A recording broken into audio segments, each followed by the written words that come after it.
Webinar is now streaming. Okay, welcome. I'm Senator Kevin Avard from District 12. Today we will be holding a meeting of the Senate Energy and Natural Resources Committee.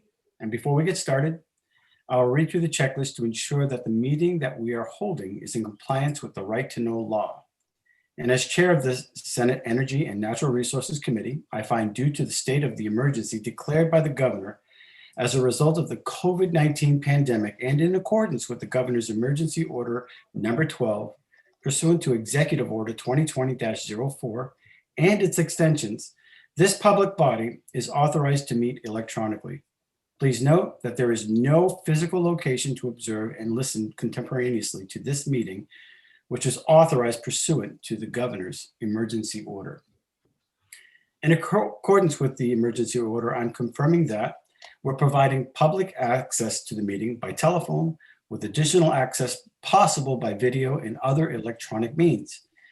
We're utilizing Zoom for electronic meetings, and all members of the committee and selected legislative staff have the ability to communicate contemporaneously with this meeting through this platform, and public has access contemporaneously to watch and listen to the meeting or Zoom or YouTube and via phone by following the directions and links provided on the general court website. We provided public notice of necessary information for accessing the meeting in the Senate calendar. We're providing a mechanism of the public to alert public body during the meeting. And if there's a problem with access, if anyone has a problem, please email remote senate@ledge.state.nh.us or call 603-271-6931. In the event that the public is unable to access the meeting, it will be adjourned and rescheduled. Please note that all votes taken during this meeting shall be done by roll call vote. Finally, let's start the meeting by taking a roll call of attendance. When each member states their presence, please also state where they are and if there's anybody in the room with them during this meeting, which is required under the right to know law. And I will start the roll call with Senator Gaida. Senator Gaida is at his home in Warren, alone in my room, but the possible passage of my dog, my daughter, and my grandson. Senator Gray. I am James Gray. I'm at my home in Rochester, which is in District 6, and I'm alone in this room. Senator Waters. Senator Waters, Dover, District 4. I am at home and alone in this room. Senator Perkins Quokka. Good afternoon, Senator Perkins Quokka. I'm at my home in Portsmouth and I am alone in this room. And Senator Avard, I am here in my office in Nashua, and there's nobody in the room and nobody in the house. So with that, we'll begin to start our meeting, and I'm going to surrender the chair to Senator Gaida as soon as he unmutes. Senator Gaida. There we go. Thank you, Mr. Chairman. You are now the At chair. this time, we're going to introduce Senate Bill 109, sponsored by Senator Avard. All right, thank you, Senator Mr. Avard, you're recognized to speak. Thank you, Mr. Chair. I am the sponsor of this bill. I'm going to just read my testimony. It makes it easier. So I've been a strong advocate for expanding net metering for many years, and I'm proud to be the prime sponsor of SB 109. New Hampshire City Councils and town managers, select boards, and local energy committees have also been advocating for years for the expanding of net metering on behalf of the residents, their businesses, and their taxpayers. I'm very hopeful that this will finally be the year that we can pass this modest expand net metering bill that the governor will sign. And we can take important steps forward that will benefit New Hampshire cities, towns, schools, and counties. My bill, SB 109, will provide communities with important opportunities to lower their electric costs and increase local energy independence through net metering and group net metering with renewable energy projects that are greater than 1 megawatt. I think that we'll probably have an amendment to limit that to 5 megawatts, Mr. Chair and committees. SB 109 will also help lower property taxes, support New Hampshire jobs, increase in state electricity production that will help bring down New Hampshire's peak demand and reduce New Hampshire's share of transmission costs, which continue to escalate. SB 109 is a modest, common sense approach to expanding net metering. It will allow political subdivisions such as cities, towns, counties, schools, and administrative units to net meter and to group net meter with renewable energy projects above 1 megawatt. Note that the limiting of this bill to potential subdivisions and excluding businesses is an example why this bill is a baby step. Hopefully in the future, we'll be able to further expand net metering and make the same opportunities available to New Hampshire medium and large size businesses. I'm committed to that. But right now, we need to make some progress on this issue, and my bill will do just that. It will allow cities and towns finally to move forward with renewable energy projects, which will save money on municipal electric bills, lower property tax, encourage local investment, and increase energy independence at the time when all these things are greatly needed, Mr. Chair. In terms of SB 109 does, what it does, it simply is straightforward. A political subdivision which will allow which allow net metering or group net metering in a public and private renewable project greater than 1 megawatts that is located in the same utility service area and located in the same municipality. Note that the municipality boundary requirement does not exist in current net metering laws and rules. It is another example why this bill is a baby step.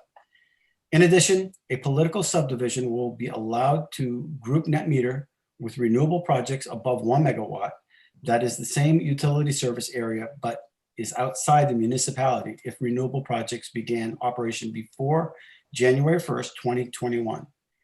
Note that this will allow existing small scale hydros, which can be picked up in the site anywhere, like a new solar project can, to group net meter with political subdivisions. I hope you'll join me in support SB 109 so New Hampshire can take this important step in expanding net metering. We've been fighting for this for a while, and we've worked and we've compromised, and I just think this is the time that we can move forward with this. And I do believe that it will help the local taxpayers because if we can lower the cost of energy in our municipalities by generating our own with facilities that are already there, this is just a great opportunity. And I welcome any questions, and I'll try to do my best if there are any at this point. But thank you, Mr. Chair.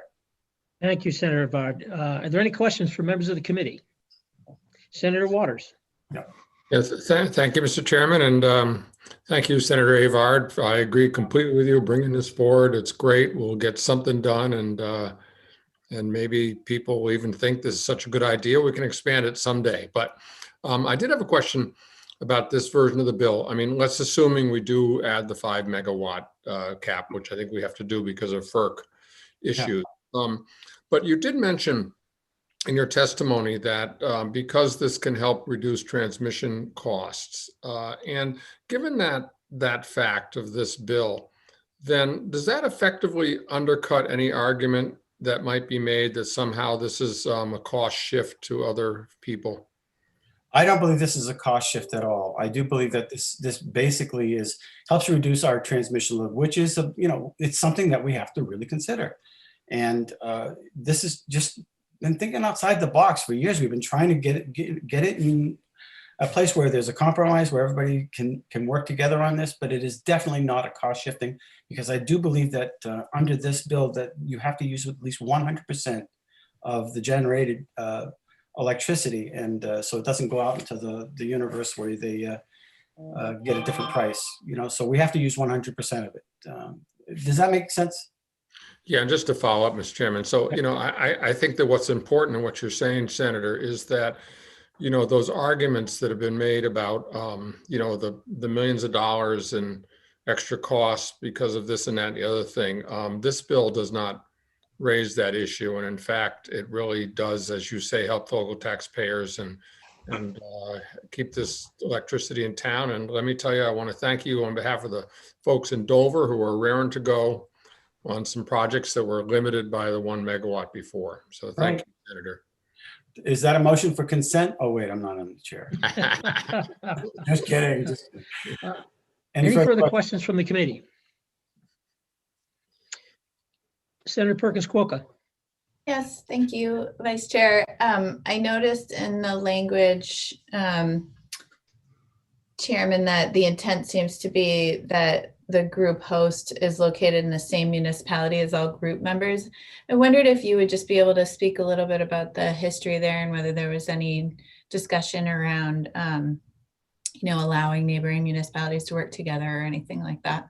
Well, we had bantered that around, and basically we shared this with a host of individuals, and this is as far as they were willing to go.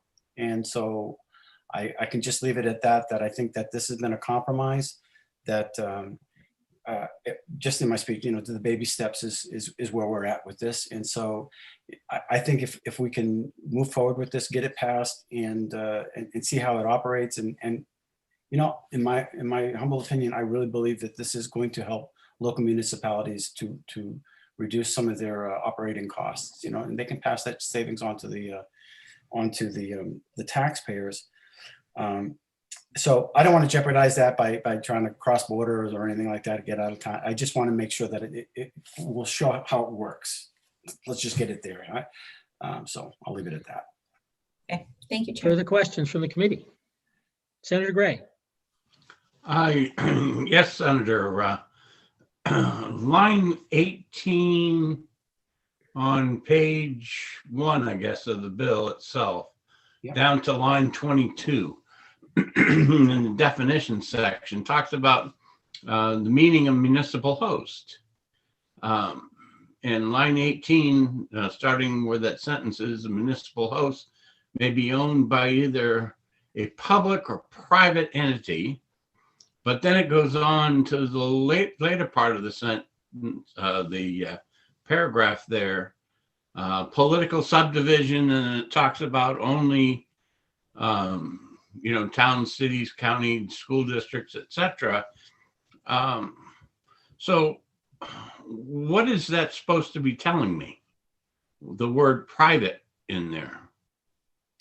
I do believe some of these facilities are privately owned, but within a municipality. So if I understand that correctly. So I know that, say in Panacook, there's a hydro place there right off the Kentucky River. That is privately owned, but it does generate electricity, and the town can actually use that. Panacook is a subdivision of Concord, by the way. But that is a privately owned hydro plant in the Kentucky River. So they don't own the river, but they own the hydro facility. So that would be a particular type of facility, privately owned, that can generate electricity for the municipality. Does that answer? Follow up. Follow up? Yep. If the Rochester School District allows an agreement with a company to put solar panels on there, but the panels for the first X number of years, 10 years, whatever, are owned by this company, and they get the benefits of the tax breaks and the energy credits and everything else, are they covered? Are they not covered? Or, why would I be giving them, in addition to other things, the ability to join this municipal host thing? That I'm not prepared to answer. I know that Madeline Minot could probably answer that specifically. I really don't know. Thank you. Further questions from the members of the committee? Hearing none. Thank you, Senator Avard. You may return. Thank you. And now, as I'm sitting in as the chair, let's see, who do we have lined up, Jen, for talking? So first up, we have Representative McGee. All right, Representative McGee. Thank you, Chairman Avard and sponsor Avard and members of the committee. It's good to see you all again. I'm Kat McGee from Hillsborough 27 Hollis, and I'm the Deputy Ranking Member of the House Science, Technology, and Energy Committee. And I come before you today in favor of SB 109, Municipal Net Metering. As you may know, there was a nearly identical bipartisan bill on the House side, HB 106, that went through my committee. It was sponsored by Representative Lang, and I was a co-sponsor on that bill, having been part of the efforts to secure net metering for municipalities like my hometown of Hollis this last biennium. The bill does several things that cities and towns have been requesting from us for some time. First, it outlines the political subdivisions that are included in the subset of customers that would be covered by municipal group net metering. And second, it raises the cap above the 1 megawatt for municipalities who have already invested in cost-lowering energy facilities, increasing their valuable cost savings and making pending plans in other towns that count on a reasonable return on investment more economically viable. Finally, the bill creates an exception for low and moderate income communities looking to implement solar projects. And this helps us encourage cost-lowering local sustainable energy infrastructure where it's most useful. Places where every penny counts will finally be able to lower their outlay. The downstream impacts of these local generation facilities increases energy independence, as was mentioned, and lowers demand for import of out-of-state fossil fuels. This lowered demand contributes to better management of peak events, which was also mentioned, and decreased allocation of transmission costs, which results in lower energy costs for ratepayers.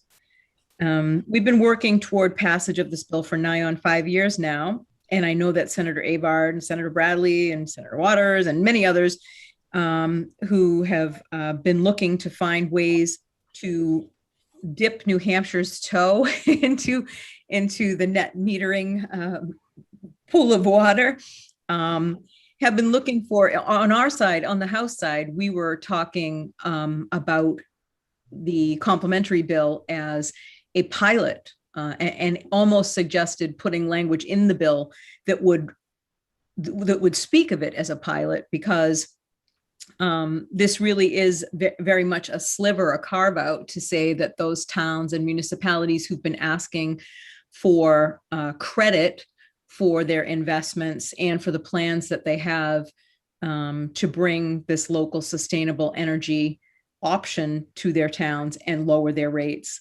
that they get that credit for it. And so I think it's high time, and I'm really looking forward to helping to pass this bill when it comes over into the House. So I ask that you vote for its passage and we do something positive for the people of New Hampshire that will help their bottom line. All right, thank you for your testimony. Are there any questions? Senator Gray. One of the points in the governor's veto message of net metering bills has been an increase of cost to the consumer and therefore an increase of cost to lower income people who are most in need of the help. You haven't addressed any of that in your testimony. Could you at this point, please? I could.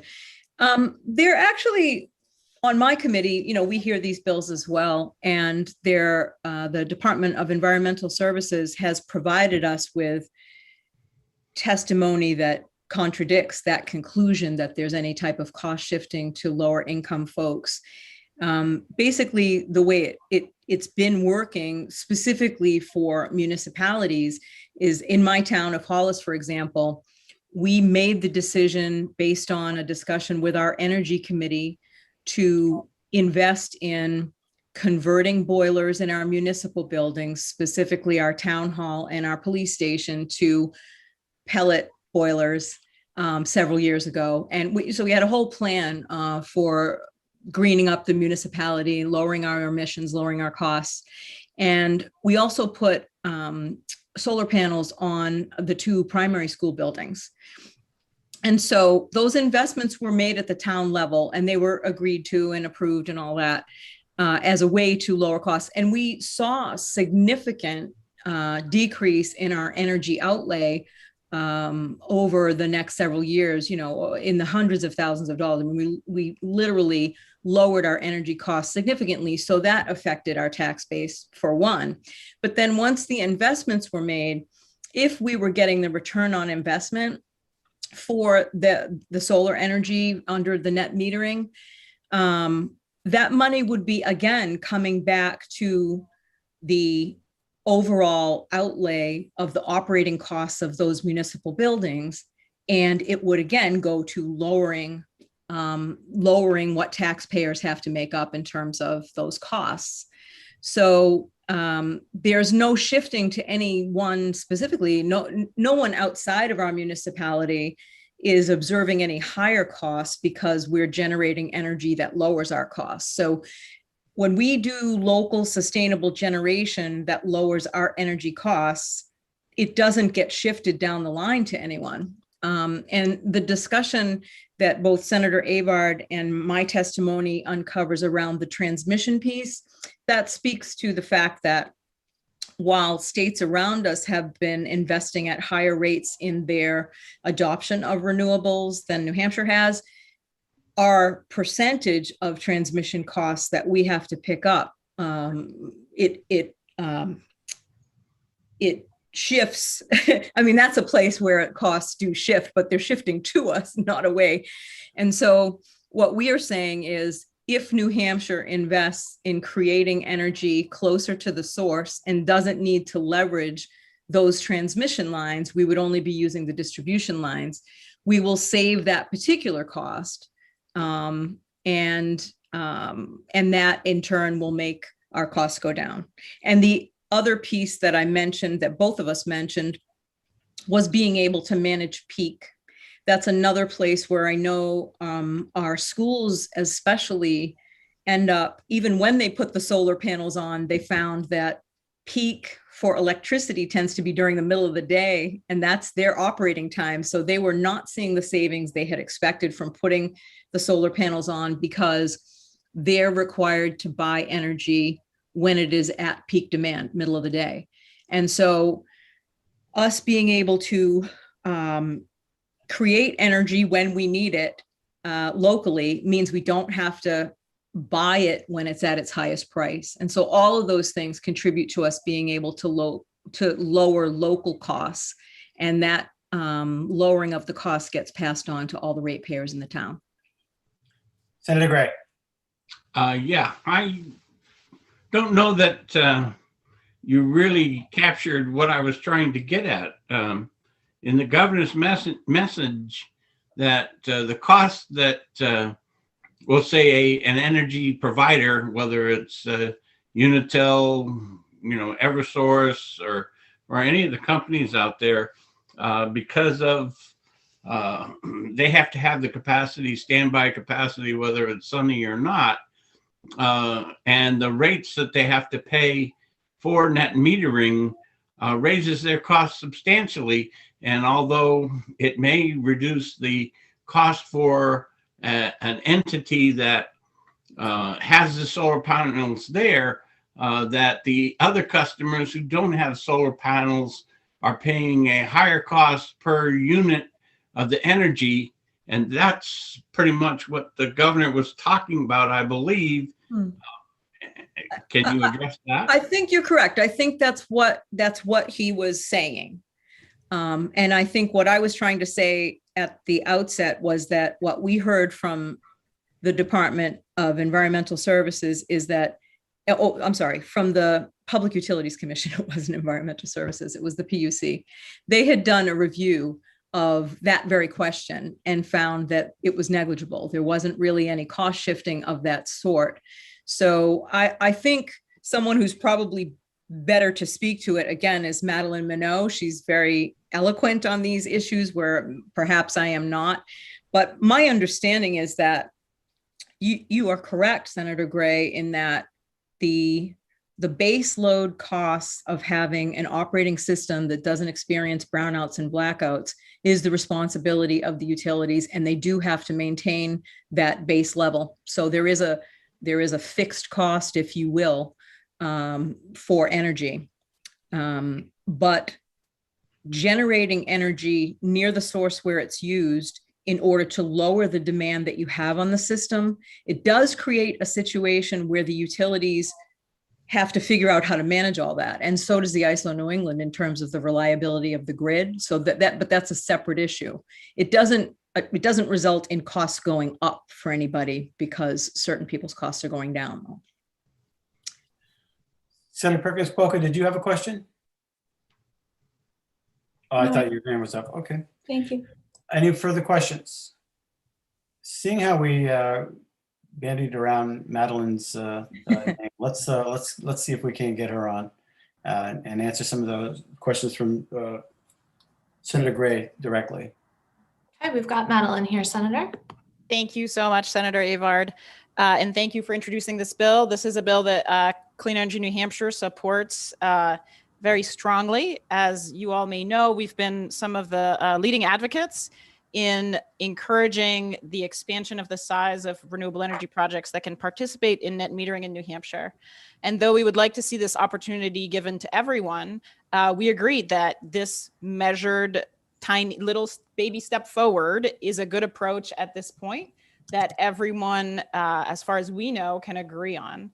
And we know there's a lot of demand from municipalities and schools and counties for these types of projects that would be right-sized to meet their energy demand needs. We're aware of a lot of projects in development, and so there's certainly a lot of pent-up demand for this opportunity. We think this is a great way to encourage economic activity as we're recovering from the pandemic. So we really hope this goes forward. I will say we do think that the geographic limitation that the host and all members have to be within the same town is a little overly restrictive because there are things like joint school districts. There are towns, sometimes the boundary of the town and where it makes sense to interconnect to the grid may not be in the same town. So we would like that to be pushed a little further, but we do want that to be done carefully as to maintain the broad support for this bill that it has.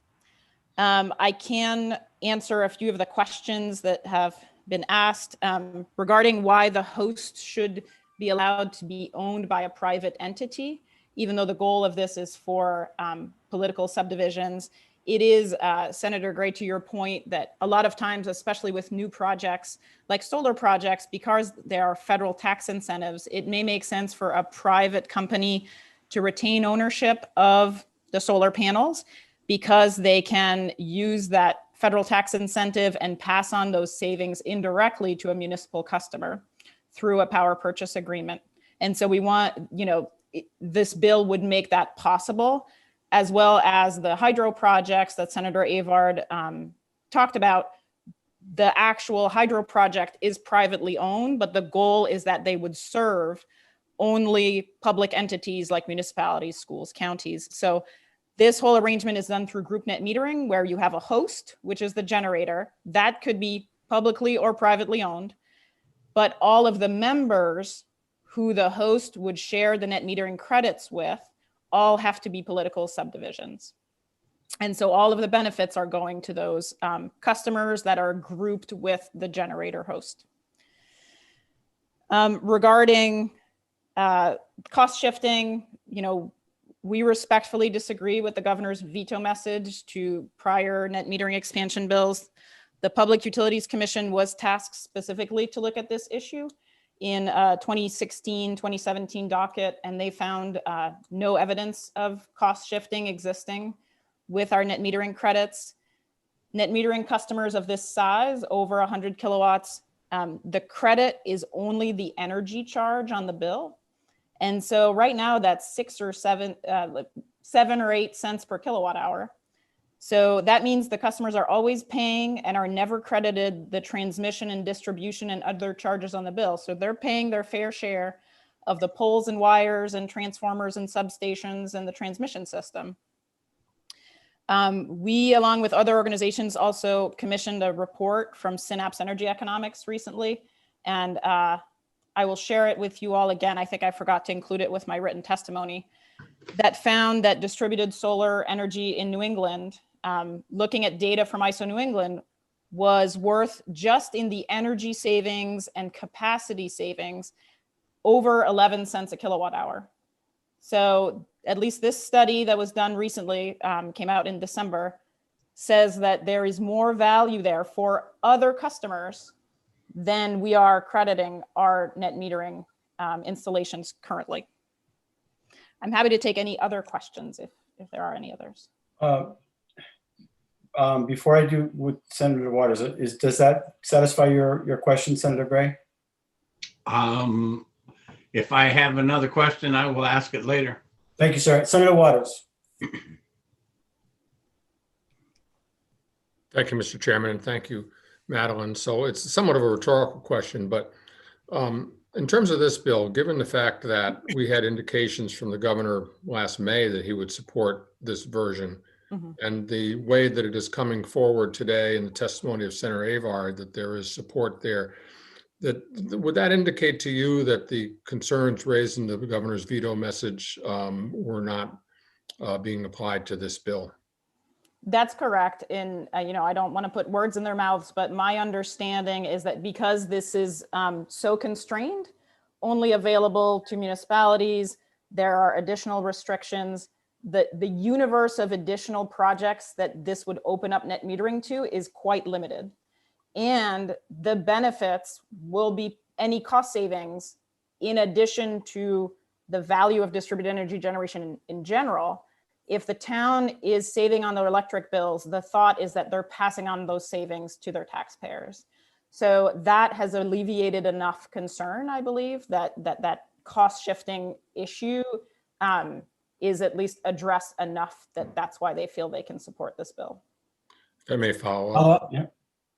Thank you for that answer. And Senator Gray raised an interesting issue earlier about the private ownership related to a school, and it reminded me that Dover at its high school, and there's really no change in that in this program, in this bill. If a municipality wants to have somebody come in and put up the funding for the capital cost of creating a project, that a municipality could enter into a lease with an option to buy of the equipment. Isn't that the case? And that in any of these arrangements, isn't the point that the municipality is negotiating with the developer so that they can end up with the best price for their electricity? Yes, that's correct. Municipality has the choice to decide what would work best for them. If they would like to own the solar project or the asset outright, or if they already own one, like Nashua already owns a 3 megawatt hydro that they would like to be able to group net meter with their own facilities, that's an option. If they would like to enter into a lease agreement, a power purchase agreement where they don't own the facility at the start, that works better for them financially. They have the option to do that. And that's why it's important to state that the host can be privately owned. Thank you. Thank you. Madeline, how many other cities have the capacity to generate hydro or that are utilizing, at least up to 1 megawatt? I'm not sure how many hydro projects. Nashua is the only one that already owns a hydro that's over 1 megawatt and under 5, Mine Falls. However, there are other small hydros in the 1 to 5 megawatt range, like the projects in Pennacook that you mentioned, that certainly would really like to play this role of serving municipal load. I'm not sure the exact number. Heidi might know that. And we're aware of at least a dozen, probably 24 projects, solar projects that would be in this range, over 1 megawatt. Some are all the way up to 5. The city of Concord alone is considering multiple 5 megawatt projects. Manchester would like to do 5 megawatts on their landfill. There are some smaller towns that don't have the load to go all the way to 5 megawatts, like Exeter is considering a project that's over 1 megawatt, but I think it's more in the range of 2 megawatts. But I think it's really important to allow municipalities to go up to 5 megawatts. If we're going over 1, which was an arbitrary cutoff, I think it's important to be in line with the FERC and ISO New England regulation, because there's no clear rationale to put a different cap on there. Right. And some of those larger cities, like I said, like Concord, would like to do 2 5 megawatt projects. And they have the demand for that. And that lowers our transmission load, right?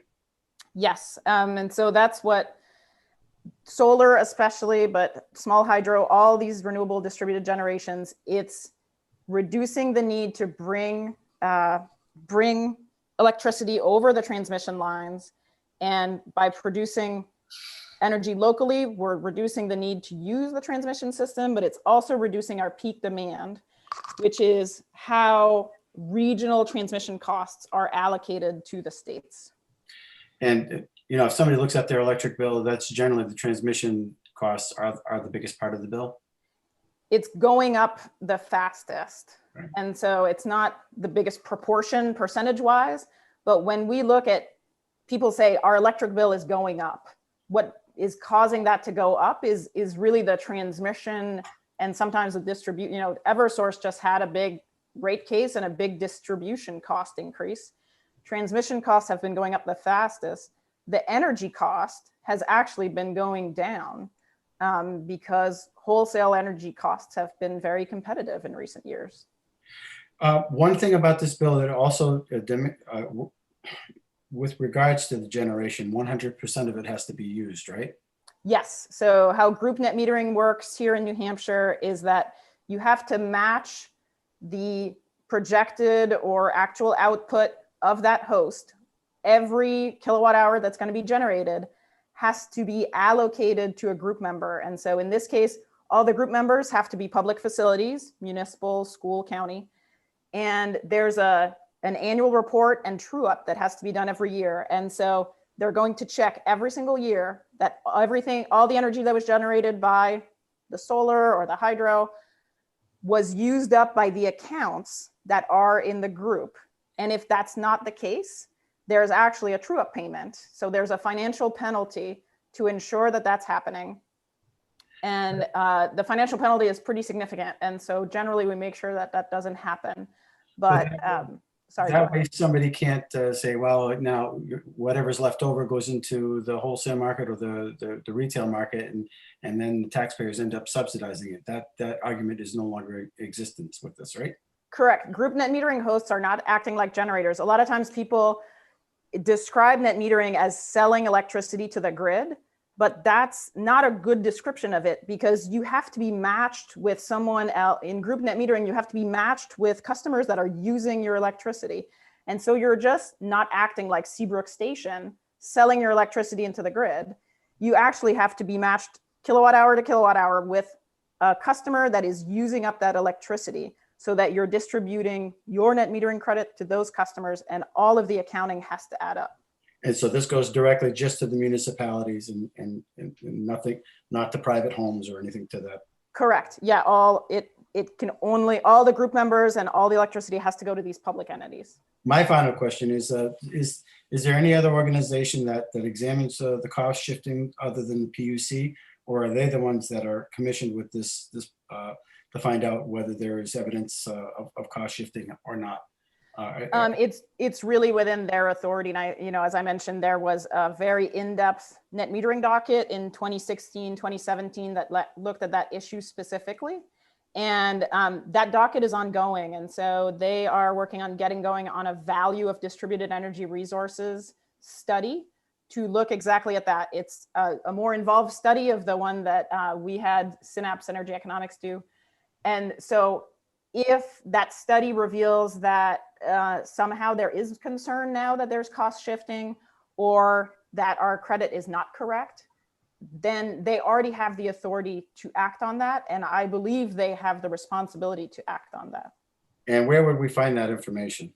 So that is docket DE 16576. Well, you answered my questions. Any other questions from the committee? Could you just hang on in case we have a few more in the future, or? Yes, I will be here. Thank you very much. Now, Jen, you are in charge. Alrighty, next up we have Donna Gomash. Welcome. Good afternoon. Thank you very much. Thank you, Mr. Chair and members of the committee for hearing my testimony today.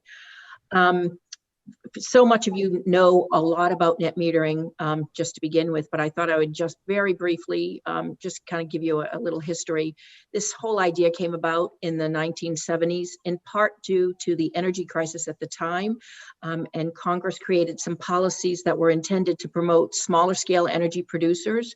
And this gave way to many new policies promoting new, cleaner, and smaller energy. But it also, at the time, encouraged net metering when then smaller scale energy production was far more expensive and had little or no subsidies available to them. And as you just heard, the PUC has been looking at this issue, whether there are subsidies, whether, should there be some limit, what's the value of distributed energy. But while that's ongoing, other states are moving forward with net metering, and their incentives vary wildly from state to state. We have a lot of experience in our sister companies of Massachusetts and Connecticut with these. So within that framework of all of that, the study that's going on within the PUC, what we're watching happening in the other states that we do business in, within that framework, we absolutely support the ability to move forward net metering within local communities. We see that there are benefits that can go to the communities. And I thank you, Senator Avard, for mentioning the 5 megawatt cap, because I was just, that was the basis for our opposition to the bill, is just that. So with your comment, we would no longer be opposed to the bill, but I wonder if I could raise one potential tweak for your consideration. Also, in the definition of a municipal host, it says one or more must be a political subdivision. And so our interpretation of that is if you allow, just one member of a group to be a political subdivision, you could, have, like, for example, a 5 megawatt solar project in Franklin, and you could only have the Franklin Elementary School as the sole political subdivision customer, but all of the other members of the group could be Walmart or any typical large commercial customer. So I just raised that because that if you're trying to find a reason to make sure that the governor doesn't veto this bill, that might just be one of those reasons. So raise that for you. How would you word that, Donna? Yeah, I have that for you. Hold on a second. So now I am reading this. Somebody gave this to me within the company. And so the line numbers may not be accurate because when they made the fix, it changed the line numbers, but somewhere between lines 13 and 16, where you have the definition of municipal host. Yeah. And it says means a customer generator with a total peak generating capacity of greater than 1 megawatt, but less than 5 megawatts, used to offset the electricity requirements of a group consisting, right after consisting, add exclusively, the word exclusively, of one or more customers. And I think that covers it. So that's line 16, 15. 16, okay, great. And I just wanted to raise one other thing, and so none of this changes our position on this bill. Happy to see something like this move forward, but there have been a whole lot of statements raised, and I think as the state of New Hampshire, as you, the public policy makers, make further decisions to expand net metering going forward, I just wanted to raise to you that what we're seeing in other states, so that when you do decide to make other changes in the future, that you might be able to consider some of the issues that the other states have faced and think about them in a more comprehensive way. And we've been hearing the issue of the transmission. And for another day, there's a lot that has changed there. I just want to say that transmission costs are increasing in the other states that have moved forward with greater net metering. And in their case, obviously, there's still the 5 megawatt cap, where I am still waiting to find out what those dollars are. But I can tell you that in Massachusetts, hundreds of millions of dollars of increased costs to the distribution network was going to have to take place because of the increases in net metering. Now, many of the developers backed off once those numbers became public, but I just wanted to say there are increased costs if you don't do this thoughtfully. So with that, I end my testimony. Thank you very much. Questions from the committee? Senator Waters. Yeah, thank you. I just wanted to be absolutely clear that being thoughtfully, you were talking about in the future, but right now we're thoughtful enough, huh? Absolutely. It was just really a comment about the other discussion you were having, but 100% agree with your statement, Senator Waters. All right. So Griffin, you got that on the exclusive. All right. And also the 5 megawatts, up to 5 megawatts. So that's all set with there. And Donna, thank you very much for your testimony. We appreciate it. Thank you. Could you hang on in case we have any other questions? Absolutely. Thank you. Jen, you're in charge. Okay, next up we have Assistant Mayor of Lebanon, Clifton Bleet. Good afternoon, Mr. Chairman, committee members. I am testifying here in support of the bill. Just wanted to echo the need to limit the size to less than 5 megawatts, not exactly 5 megawatts, because at exactly 5 megawatts, generators become FERC jurisdictional. So it's anything less than 5 megawatts. And I sent the Senator Avard and the members of the committee and other sponsors an email on Friday evening that provided some further explanation. So I'll just stop there if there are any questions. Thank you. So 4.99.5.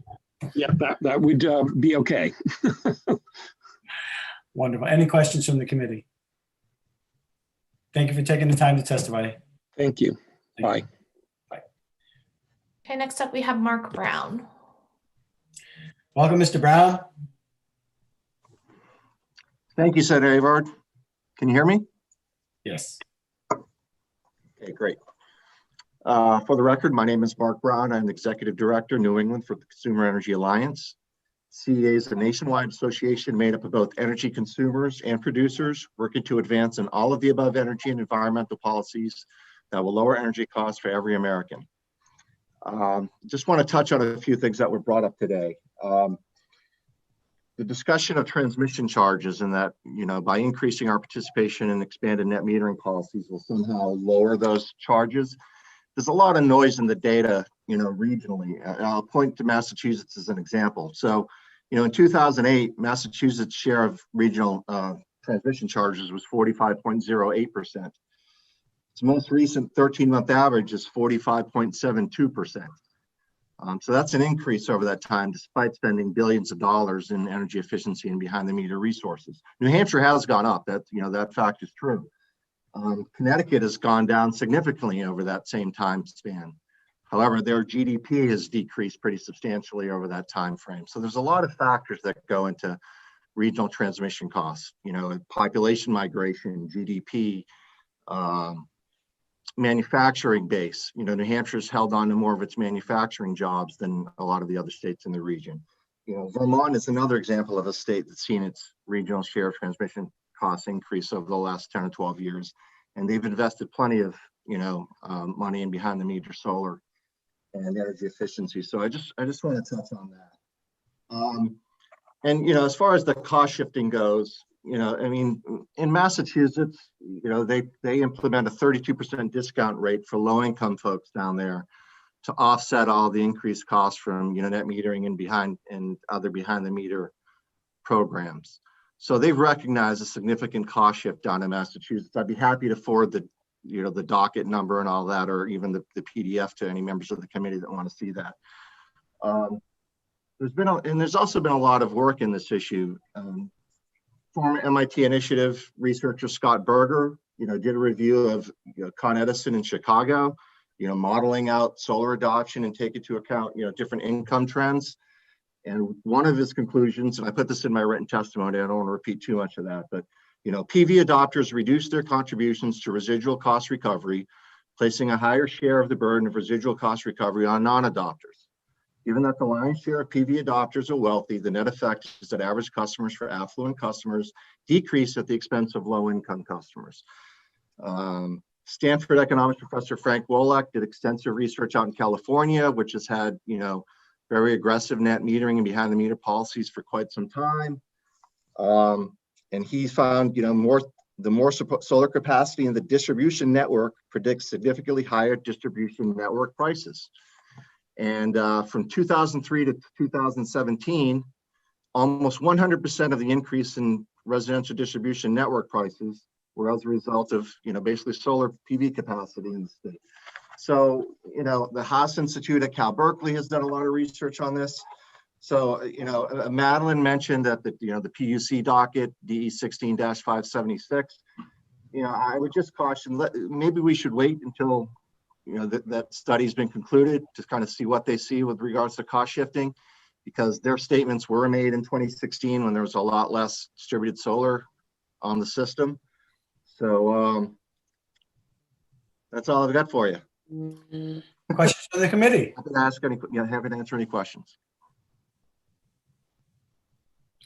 Thank you very much. I see no questions. Appreciate your testimony, Mark. Thank you. Okay, next up we have Rob Werner. You are muted, Rob. There we go. I am unmuted now. Thank you, Senator. Thank you, Mr. Chairman and members of the committee. I find it a bit hard pressed to improve very much on Senator Avard's opening testimony, which I thought covered a lot of very good ground. But I would add just a couple of things. As you've heard me say before, in addition to this being an environmental initiative in terms of renewable energy, it's also an economic development strategy. I think you need to look at it that way too, because there are millions upon millions of dollars that are in the queue. There's a lot of pent up demand for these projects around the state. It will produce economic activity. I think you'll be helping an industry grow that will produce more jobs. So I think that's all to the benefit, particularly in this time in which we find ourselves really needing to invest in economic activity as we come out of this COVID-19 crisis. So I think this would be particularly helpful policy adoption at this time. My other hat, which some of you may know, is that I serve on the Concord City Council. And so I echo what Madeline says about our own plan. We're certainly not unique as a city. It's really about investing in our own energy destiny to the extent that we can control it in a complicated world. It's about taking care of our taxpayers and reducing the energy costs, which is going to flow down to them. Also keep in mind that municipalities that host these projects certainly will accrue an economic benefit, and through pilot agreements or other types of agreements with the providers, and even if it's a private entity. And I think lastly, you should have a letter that's signed by all 13 New Hampshire mayors that are in support of this policy. So this is very welcome. We at the League of Conservation Voters support this very strongly. And we applaud Senator Avard and the other sponsors and supporters across the state that have brought this forward. And we look forward to working on these projects as they move forward. And hopefully this bill is adopted and signed by the governor. Thank you. Any questions? Seeing none. Thank you very much, Mr. Warner. Okay, next we have Catherine Corkery, and I think I feel good about her being the New Hampshire Sierra Club. You are right. Thank you. This is Catherine Corkery. I'm from New Hampshire Sierra Club. Great to see you all on my little computer here. I am testifying in support of this bill. It's really exciting to see it. This is really a strategic strike to expand renewable energy, and I appreciate that very much. The one question, and I ask this knowing that I will be revealing my ignorance on a certain subject, and I'm feeling that all the time. I'm feeling very, very vulnerable. And it is in regards to chartered public schools, as in the definition section. It is a different animal than some of the others, or it can be, where that it is not owned by the local government or by the state. Other items on here are the county, the city, the town, a school district, a village district. All of these things are really related to a community, and not that a chartered school isn't, but some of them can be privately owned. And I ask this for some clarity on this, only because a couple of things. One, the connection a chartered school would have to taxpayers, that isn't as clear to me as it would for like my school district or my county. I also have a question about if the charter school closes, what happens to if they have a PPA and they are, the sole entity of the municipal host. There was a charter school that closed in Concord not too long ago, earlier this year. And I just wonder about that kind of situation. It's a lot harder for a city to pack up and leave, but it would be, I don't know what would happen in that kind of situation. And so I am generally supportive of this bill, but I just ask the committee to help me better understand the inclusion of chartered schools. And I appreciate any knowledge you may have. And I apologize for asking a question, but thank you. You don't have to apologize for any questions you ask. You're very welcome to ask them. And I see a hand that's out there that's going to help us with this. Senator Waters. Thank you, Mr. Chairman. Thank you, Catherine. I'm trying to do this as a question because that's the way we're supposed to do it. But would it help assuage your concerns if I were to tell you that we consider chartered public schools to be public schools, and that there is much integration with chartered public school students with the existing schools in terms of all kinds of programs, and that if they're within a municipality, there are already agreements if they lease their building from the public schools, or if they don't do that and they go out of business, one would assume that in the contracts that were made with a solar company to install solar, that these kinds of issues, of course, of ownership of the solar array, should the building go out of the possession of the original owners, I would assume that it'd be taken care of. So continuing my question, having heard all that and knowing that all throughout statute, we consider chartered public schools to be public schools, that we would likely think it's entirely appropriate for them to be listed here as under this definition. That really does help. And does that also mean that it is only the location that it is physically located? So even if it serves students, for a county, like in Coas County, or if it's a larger region beyond, like my school, or the school down the street from me is Merrimack Valley High School, though not a chartered school, a regional school.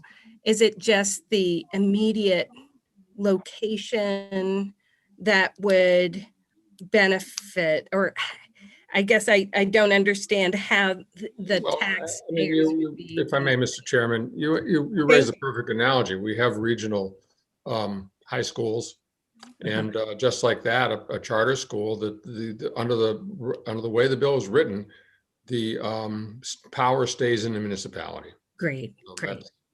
That is great. I really appreciate you digging into this in such an appropriate manner.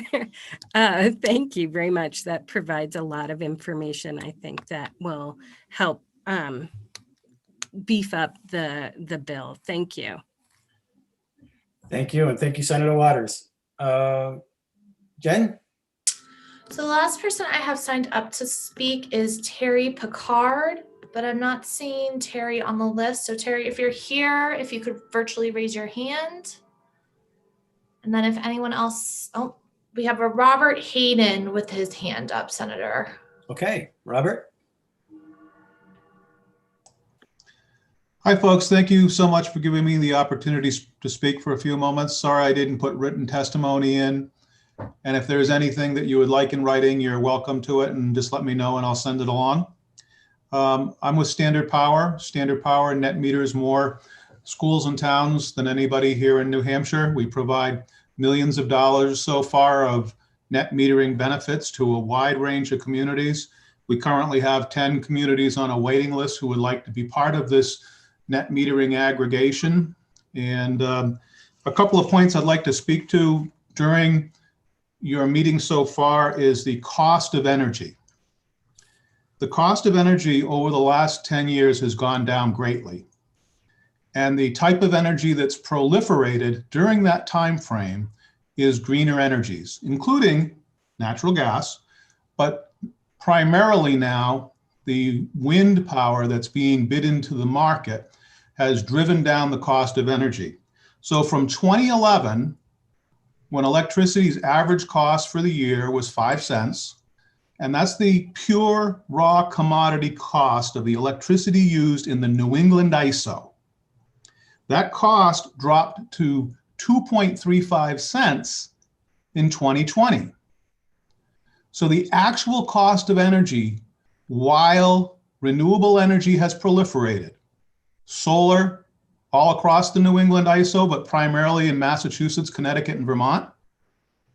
And now with the additional proliferation of wind that's bid into the forward capacity market, prices have gone down dramatically. That'll continue over time, or it may flatten out. What has gone up tremendously here in New Hampshire is the delivery cost of electricity on both transmission and delivery, or distribution, transmission and distribution. Transmission costs will continue to go up as large power continues to grow, which might be wind. So New Hampshire's distributed energy that reduces our ratio of distribution costs in the New England ISO is critical.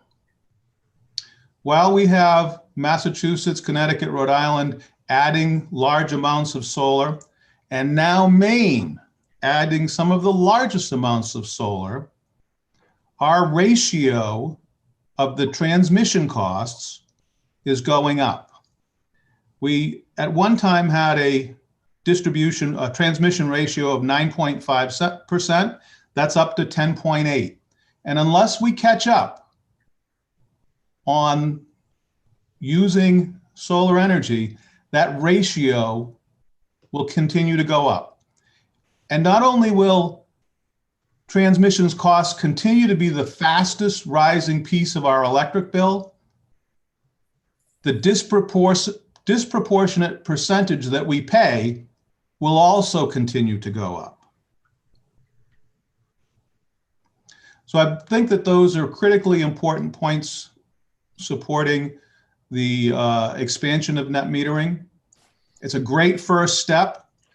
The first step of just doing municipalities serves Eversource and our other utilities very well in that they won't have their engineering departments overwhelmed by applications for interconnection, like has happened at CMP in Maine. They were overwhelmed and now they're 2 years behind. So starting off slow like this is a great way to make an excellent beginning in the expansion of net metering and the ability for more of our communities to have distributed energy, and then surely down the road, our C&I community. So if there's any questions, that's it. If there's anything you'd like in writing, I'd be happy to submit it. Questions from the committee? I just have one, if there's none. CMP from Maine, you said they were overwhelmed. Basically, they grew too fast. Yes, sir. Well, that was quick. Good. All right. Thank you very much for your testimony. My pleasure. Are there any further hands up? So we have a Dave Sharples with his hand up. I have a Bob Beretti. We got a Bob Brady somewhere in there. I think Mr. Sharples may have put his hand down. So if anybody else is looking, oh, he's back again. Okay. There we go. Guy, welcome. Thank you. Yeah, I put it down because you had called on me. So sorry about that. I'll be brief. Thank you, Mr. Chairman and the committee. This is Dave Sharples. I'm the town planner and sustainability officer of Exeter, New Hampshire, and I'm testifying that Exeter is in full support of SB 109.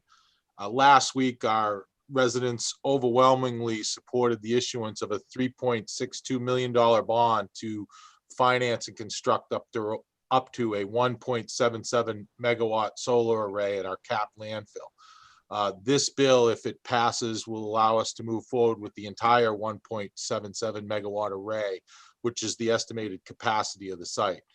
This project is estimated to offset approximately 92% of the town's municipal operations electricity use.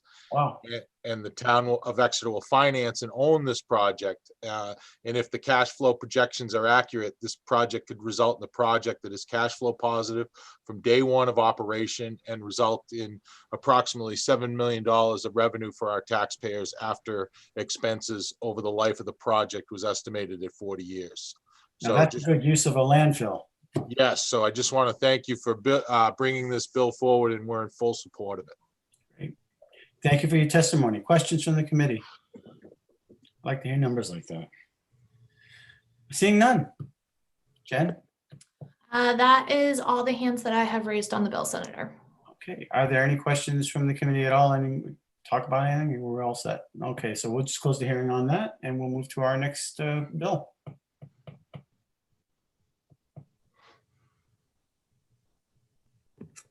So Senator, I believe the next bill is Senate Bill 113, sponsored by Senator Bradley.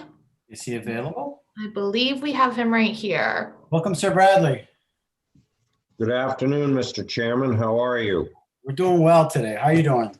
I'm doing great. You have the floor. All right. Thank you very much. Pleased to be here as the sponsor of Senate Bill 113 and want to thank, I think it's all members of your committee, Mr. Chairman, who are co-sponsors of this bill. It's obviously an old friend that has been seen before. It got caught up in House Bill 1234 last year that did not survive the process, but we're back again with Senate Bill 113. I believe there's a companion bill to this bill in the House.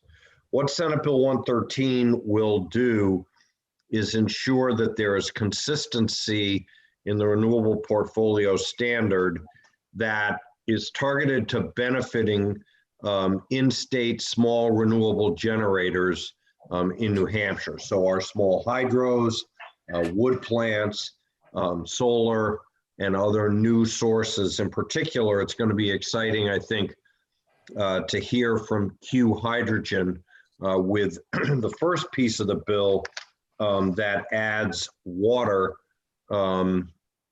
to the electric renewable energy class 362F4 because this is a very innovative company that is located in Groveton, New Hampshire, and is in the process of retrofitting a former power plant paper mill up there in the North Country. And this is a technology that hopefully will take off, and New Hampshire has the opportunity to be in the forefront of that development. And you will hear from, the CEO of Q Hydrogen this afternoon.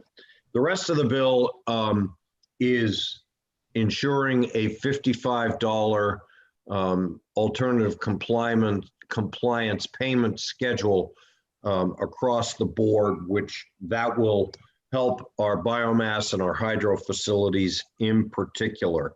I've talked about this a lot over the years.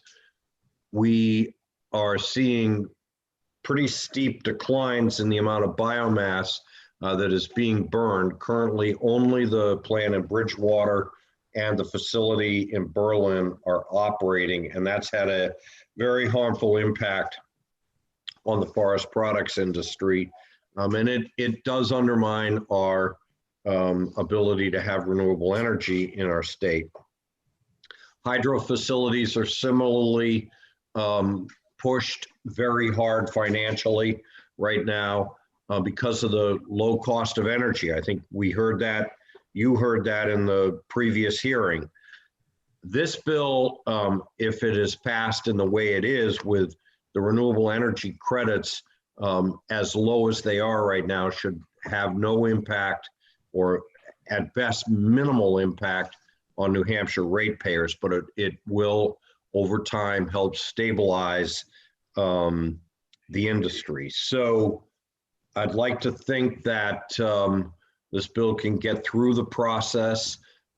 We have worked with the governor's office. They're certainly well aware of the bill, and hopefully it gets through the Senate, through the House, and is something that can be signed by the governor. So thanks very much. Happy to take any questions. Thank you, Senator. Are there any questions to Senator Bradley? Senator Waters. Yeah, thanks, Senator Bradley. I'm so glad to see the bill. And so I had one question about the hydrogen and the water. You know, it occurs to me that we are likely to see a pretty big play in hydrogen production for offshore wind. And my sense would be that that may really undercut what other hydrogen producers are going to may be able to do. So I don't know if we need to deal with that now, or if it's just something we're going to have to try to figure out later down the road, which may be not more than a year or two from now, that we have to figure that out. But I just didn't know if you're aware of that as a potential issue. You know what? I think that Mr. Whitaker Irvin has submitted written testimony, and I believe he is prepared to testify. Best to ask him that question. I will. And if I could follow up with one other, Mr. Chairman. Yep. So the technology neutral, which I think for these purposes makes a lot of sense. But the question would be that, you know, since in the offshore wind procurement bill, you know, some people might call it not net totally, you know, technology neutral, because there is a mention of an amount that would be from offshore wind. But would it be your sense that because that's a different chapter of law, that this particular focusing on the you know, the renewable portfolio on this section of law wouldn't really impact that? Well, obviously the offshore wind and your legislation, you know, is a procurement. I think that Senate Bill 113 seeks to set a, you know, base ACP of $55, and it's meant to really benefit, you know, in-state small producers that have, you know, been in the renewable energy field in New Hampshire for a period of time. And I think that the two should be seen, you know, as coexisting, obviously, but you know, 113 is targeted toward those ones that have been here for a long period of time. Yeah, thank you. I agree with you completely. They really are separate, but I just wanted to have it part of the committee record of the testimony that's our view of it. Thank you very much. Any other questions? Seeing none. Thank you, Senator Bradley. Thank you. And who do we have next? Next up, we have Whitaker Irvin Jr. Welcome, Whitaker. Thank you, Mr. Chairman and members of the committee. Good afternoon. My name is Whit Irvin. I'm the CEO of Q Hydrogen Commercialization LLC. I'm testifying in support of Senate Bill 113. For decades, hydrogen has been discussed as an alternative energy source. At Q Hydrogen, we've taken this concept and developed it into a reality.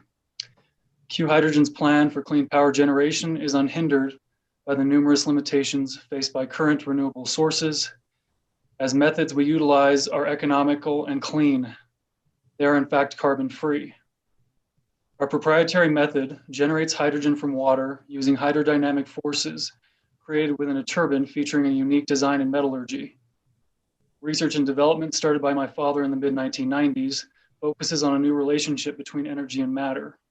Over the last 25 years, these efforts have led to technology creation based on science entirely new to hydrogen, which will in turn dramatically reduce the cost of production. This in turn makes it far easier to produce while quickly moving hydrogen into a low-cost fuel source category. Beyond its competitive economics, Q Hydrogen's breakthrough development in carbon-free hydrogen production will allow for lower capital and operating costs to produce this method of energy when compared to other technologies. Clearly, this is a new technology, but more importantly, it's an incredibly clean technology with absolute potential to favorably impact our environment. While Q Hydrogen is a Utah-based company, we have property and business in New Hampshire that includes local investors from the North Country. Q Hydrogen purchased a property in Groveton within the town of Northumberland. On that property stood a former paper mill, and we purchased the former power plant on this site. Q Hydrogen is converting this facility into the world's first power plant fueled by clean, economical Q Hydrogen. So why New Hampshire? There are two key reasons. First, New Hampshire has deregulated energy generation law. And second, with the state's government's laws, rules, and state agency personnel, there's a business-friendly environment where an innovative business like Q Hydrogen can thrive. As we begin this process in New Hampshire, we certainly want to make sure it's done correctly. By participating in the state's RPS process, the state of New Hampshire will in essence be partnering with us to provide this new and dynamic energy source. We view New Hampshire and our facility in Groveton to be a global showcase. This location will attract attention from partners we are already in negotiations with, including countries like Sweden, Germany, and Singapore. Further, we see this facility as the beginning of our New Hampshire footprint. Beyond creating jobs for the North Country on this site, which will provide economic and environmentally friendly power to users, it will be the model we use for connecting facilities to the grid. There are many locations throughout the state of New Hampshire where we could retrofit pre-existing assets that are no longer in use and further expand the amount of clean, renewable energy added into the grid. In order for carbon-free hydrogen production to advance, we're requesting your help as we move forward with this exciting and dynamic endeavor. In particular, there's one word we're asking you to consider inserting into current law. Just below the findings in Section 2 of the bill, relative to New Hampshire's renewable portfolio standards, we respectfully ask this committee to support a change to the existing subsection C on hydrogen. Today, the statute permits hydrogen derived from biomass fuels and methane gas to be eligible for RPS and renewable energy credits. We ask you to consider that if hydrogen is also derived from water, that it also be eligible for inclusion in NHRPS. This is how subsection C reads in legislation and would read if enacted into law. C, hydrogen derived from biomass fuels, water, or methane gas. Thank you all for your time. I greatly appreciate your consideration for the opportunities each of you can help unleash with the passage of this bill by just adding the word water to the state's RPS. It's in there. Like Heinz 57 sauce. It's in there. It's in there. Are there any questions? You did a great job. Thank you. And All if right. there are any questions that happen to hit you all after the fact, I'm happy to respond via email or a phone call. This has been bandied around for a few years now, hasn't it? It is. So we started this whole process several years ago when we were looking at buying some pre-existing biomass plants that had fallen by the wayside. And then the decision after we brought in an engineering firm to take a look at the available assets, they thought that the facility up in Groveton was our best spot. So we purchased it back in 19 and started construction in October of 19. It has been under construction this entire time. COVID and some supply chain issues delayed things a bit. but we're still well on our way. And at this point, it looks like we should be opening this summer. Wow, congratulations, and we wish you great success. Thank you. Any questions from the committee? Seeing none. Well, thank you very much for your testimony. Thank you. Yep. Okay, next up we have Ed Witt. Ed Witt. Welcome, Ed. You are muted. Can you hear me now? Yeah, we can. Good. Okay, there you go. New technology. Thank you for allowing me to testify today. I'm the log procurement forester for Madison Lumber Mill in Madison, New Hampshire, and I am testifying in support of SB 113. Madison Lumber is a white pine sawmill. We saw approximately 21 million board feet per year, which is, to give you some context, about enough lumber to build 1,400 conventional homes. We have 59 employees and an annual payroll of around $3.5 million. In 2020, we purchased logs, which is my job, from 61 independent logging contractors and paid them a total of $7.8 million for those logs. In 2020, we produced 20,000 tons of chips as a byproduct of producing lumber, which is around 630 tractor trailer loads. Historically, New Hampshire's sawmill and forest products industry have relied heavily on New Hampshire's biomass plants and pulp mills in Maine as markets for low-grade material from the forest and chips from the sawmills. Over the past year, the majority of New Hampshire's biomass plants have closed or run very sporadically, and a large paper mill in Maine blew up. These events have severely limited markets for low-grade softwood pulp and softwood residual chips, such as those produced by Madison Lumber. With the evaporation of the low-grade markets in Maine, many of New Hampshire's sawmills, including Madison Lumber, have become heavily dependent on our biomass plants to sell our residual chips. If we're unable to sell our chips, we have to shut down. We cannot continue to operate. We cannot stockpile them. Our log suppliers have also been hit very hard by the loss of New Hampshire's biomass plants and the mill explosion in Maine.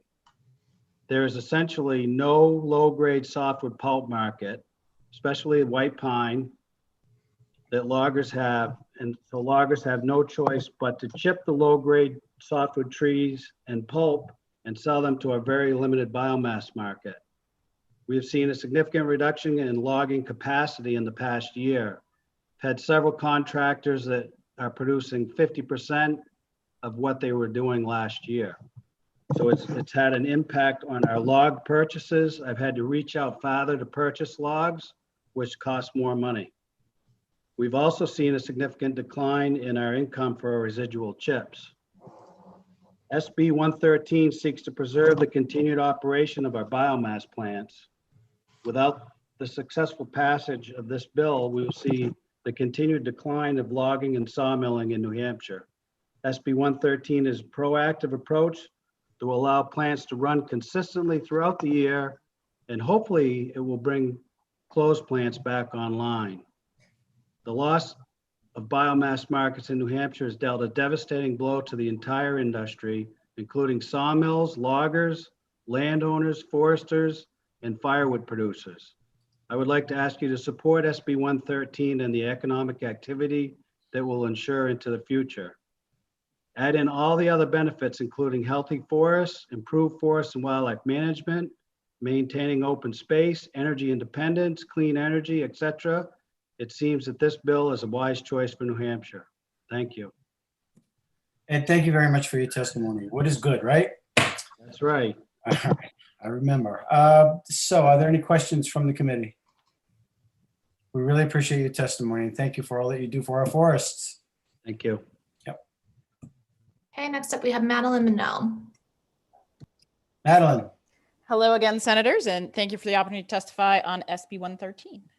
Clean Energy New Hampshire supports this bill, as we did the almost identical bill from last year that almost got through, but got interrupted by the pandemic session.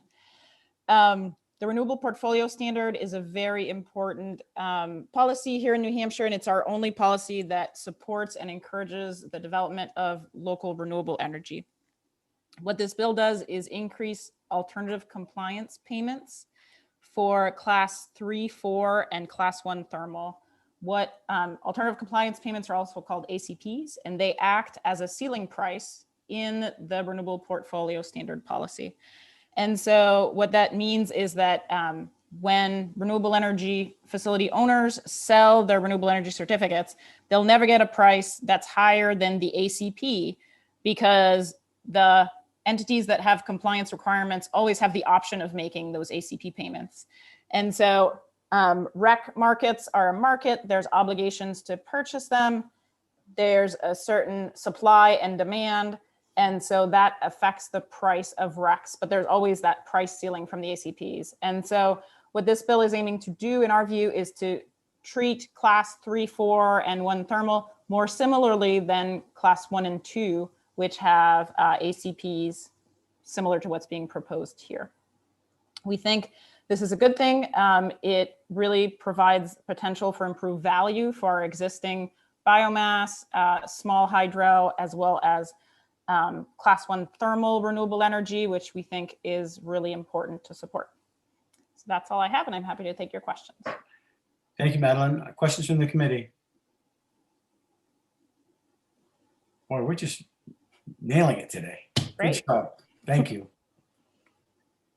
Jen? Okay, next up we have Peter Farrell. Welcome, Peter. Hello. You can hear me, I hope, yeah? Yes, we can. I'm calling from my mobile office. I'm parked in front of the Department of Environmental Services today. Wow. Or I had an earlier appointment. I'm Peter Farrell. I'm New Hampshire licensed forester number 85. I'm a resident of Alton, New Hampshire. I'm here to speak in support of SB 113. As an employee and co-owner of New England Forestry Consultants Incorporated, I provide consulting services to landowners, primarily in the Lakes region of New Hampshire.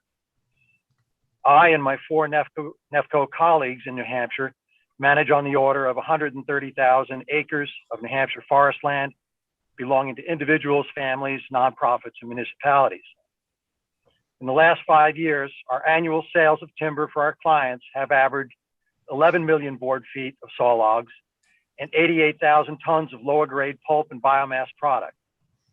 Biomass product accounted for about 33% of that low grade tonnage. Our business and the effectiveness of our forestry practice from both an income and a silvicultural perspective depend heavily on the ability to market the low grade forest products. The evidence of this is also borne out in forest inventories and forestry research reports. As I'm sure you're aware, the market for forest products, and especially low-grade products, varies within this state pretty dramatically from top to bottom and even side to side. But like a freight train, when the brakes are applied on one market, the effect is felt immediately forward and backward. Ed mentioned the explosion up at the Verso Mill in Jay, Maine last winter.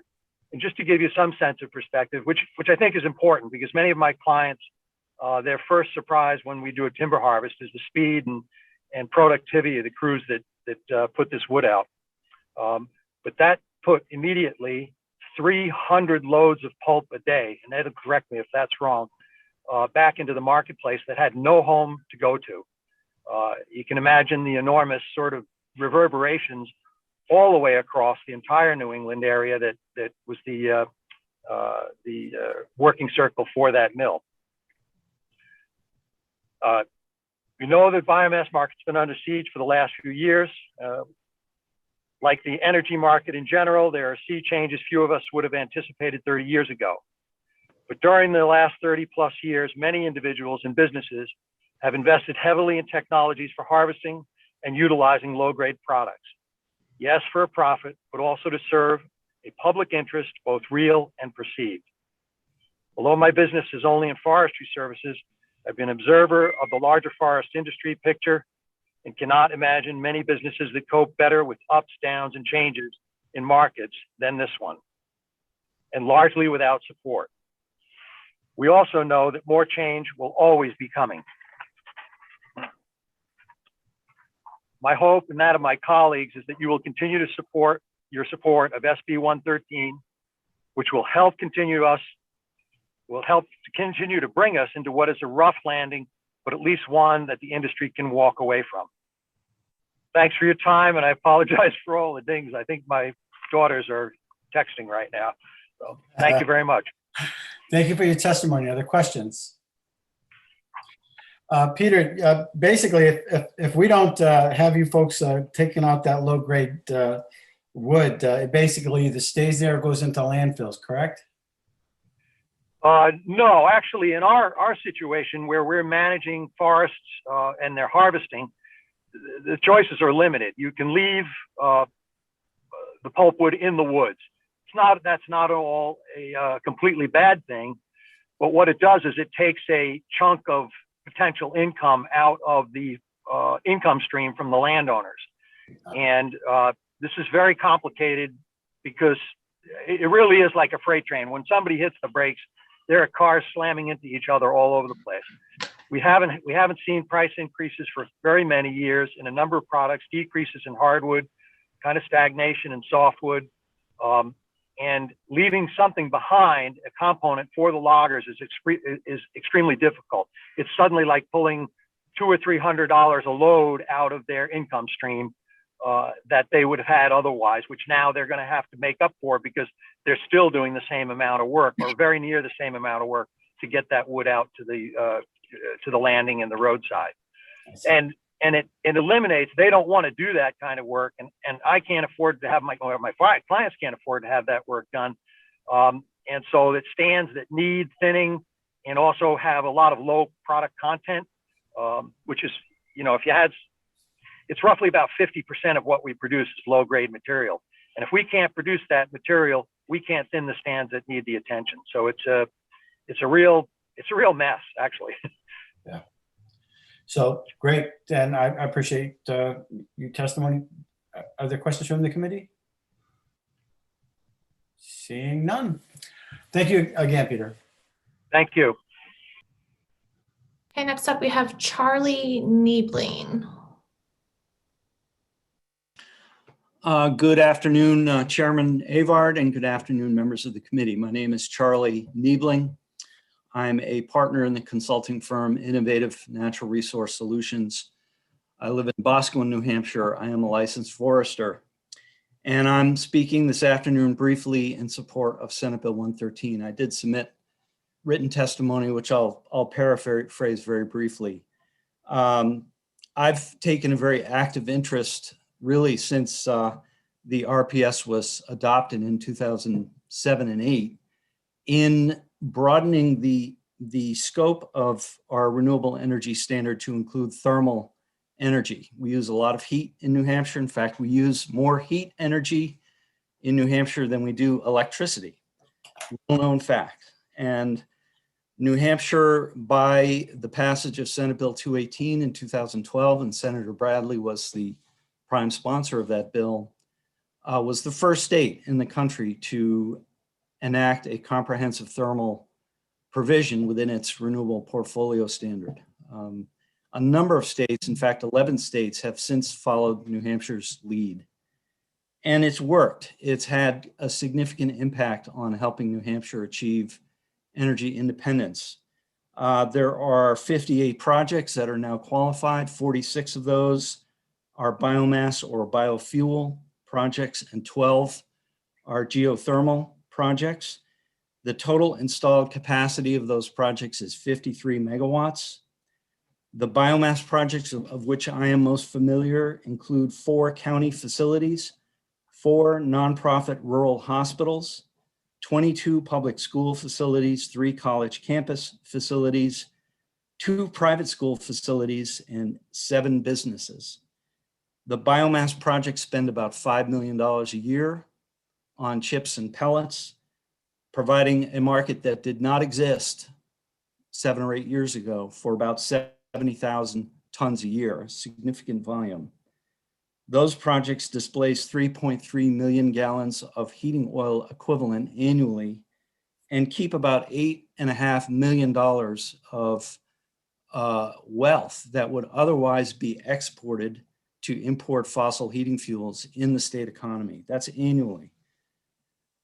This is all important because Senate Bill 113 levelizes the ACPs for all of the classes.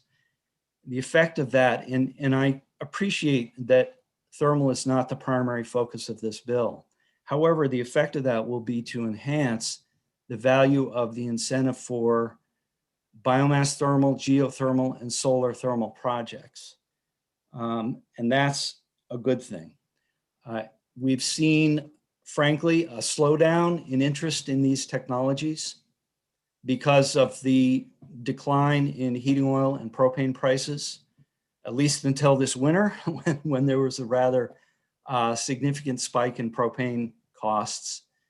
And I think especially in parts of the state that do not have access to pipeline natural gas, which is virtually rural New Hampshire and much of suburban New Hampshire for that matter, and where conventional heating options are propane and oil, this incentive is extremely important to help businesses, in particular nonprofits, municipalities, afford the conversion to locally sourced renewable heating alternatives. So for all of those reasons, Mr. Chairman, I support the bill. And in my testimony, I did submit a list of all 58 projects that are qualified, provided to me by the PUC as of December 2020. And if you've got a few minutes, take some time to see what impact this modest policy change has had on the landscape of renewable energy in New Hampshire. It's been significant. Thank you for the opportunity to testify. Thank you, Charlie. Questions from the committee? Seeing none. Good. Okay, next up we have Catherine Corkery. Catherine, you're next. Okay, I found the unmute button. Thank you. This is Catherine Corkery. I'm calling in from New Hampshire Sierra Club. Thank you. In general, we are real supporters of the Renewable Portfolio Standard. In the beginning, the ACP, I'm just going to focus on that part. In the beginning, the ACP was really geared towards supporting new sources, so the class 1. And so the class 1 ACP was significantly higher than the other classes. If maybe Senator Waters remembers, there was an effort to really promote new projects, new clean energy. And I look at this bill and I appreciate what the goal is. However, equating the ACPs for each class, I think does a disservice to the class 1. In that I would ask that you raise class 1 to retain its value as an ACP if the others get raised. So that's the one concern that we had in reviewing and raising the ACPs. So that's our main concern. Thank you. Thank you. Questions from the committee? All right, thank you very much. Jen? Next up, we're gonna have Rebecca Crowe. Welcome, Rebecca. Thank you. Thank you for having me. Good afternoon. My name is Rebecca Crowe. I'm from Littleton. My husband, Chris, and I have a family-run logging and sawmill business. We also own land between Madison, Lisbon, Littleton, Bethlehem. I am testifying in support of SB 113. Between both companies, we employ approximately 30 employees with additional subcontractors. We had a combined payroll of over $1.3 million last year. and gross expenses in excess of 5.9. Most of our guys are local. They all live within 40-mile radius. We have several father-son combinations and or cousins, brothers within our crews. From the logging company standpoint, we desperately need to sustain low-grade wood markets. The past 2 years have just been devastating. We make most of our money in the first quarter of the year due to frozen conditions. So we make most of our income between January 1st and March 15th.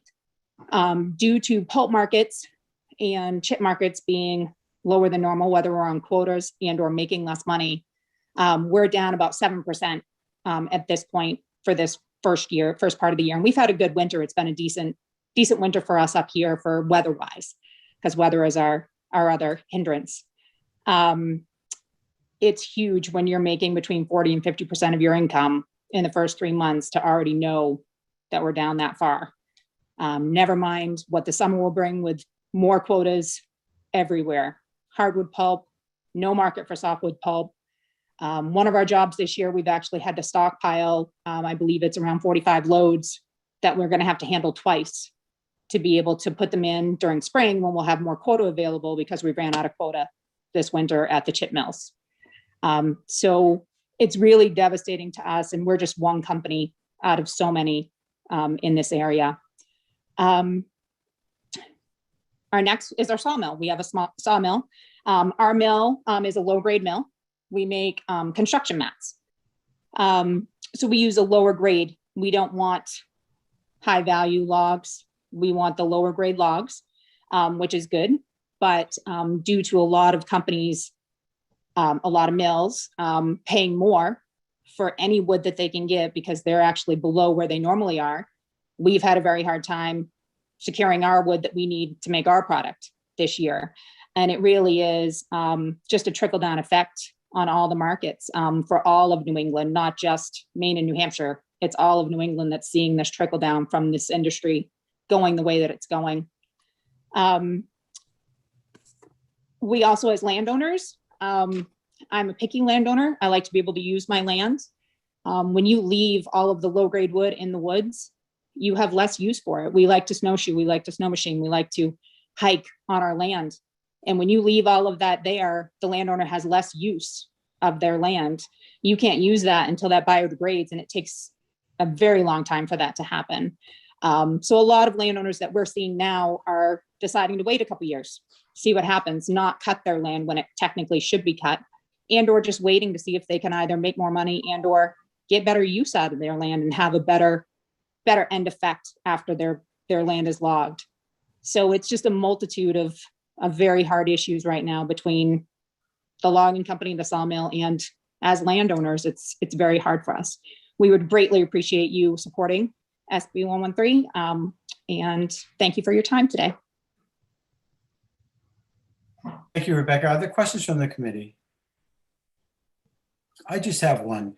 So directly, how does this bill help you?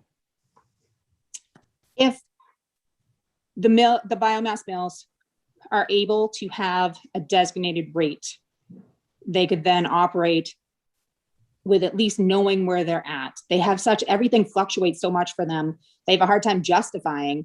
We are 2 miles from Pine Tree Power, which is currently shut down. They have the option to reopen if they want to, since they've been sold. They have no guarantee of what they could get paid. They're not opening up at this point. If they opened up, they would release the market a little bit for Burgess, for Whitefield, for Bridgewater. So everybody could get a little bit of a piece of the pie. And they just want that guarantee that they can get paid those rates. With the markets fluctuating so greatly, they have no guarantee, and it's hard for them to make repairs and stay up to date and hire the employees they need, good qualified employees. Well said. Thank you. Are there questions from the committee? Not seeing none. Thank you very much for your testimony. Next up, we have Jason Stock. Who? I'm kidding. Welcome, Jason. Well, good afternoon. Can you hear me? Yes. All right, wonderful. Well, thank you, and thank you for the opportunity to speak in support of Senate Bill 113. I've submitted written testimony. I'll just hit a couple of the high points.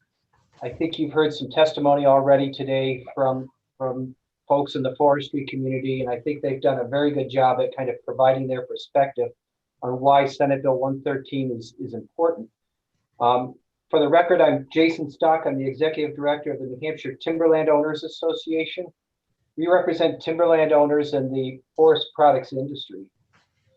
We have about 1,300 members who own and manage over 1 million acres of land in the state. And this, New Hampshire is a forested state. We're the second most forested in the country. So, forestry and forest products is a big part of our economy.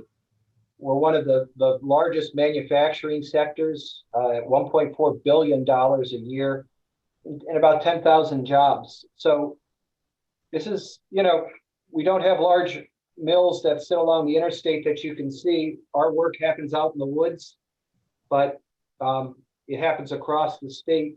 Each year there are about around 2,000 to 2,500 timber sales that occur in almost every town and city in the state of New Hampshire.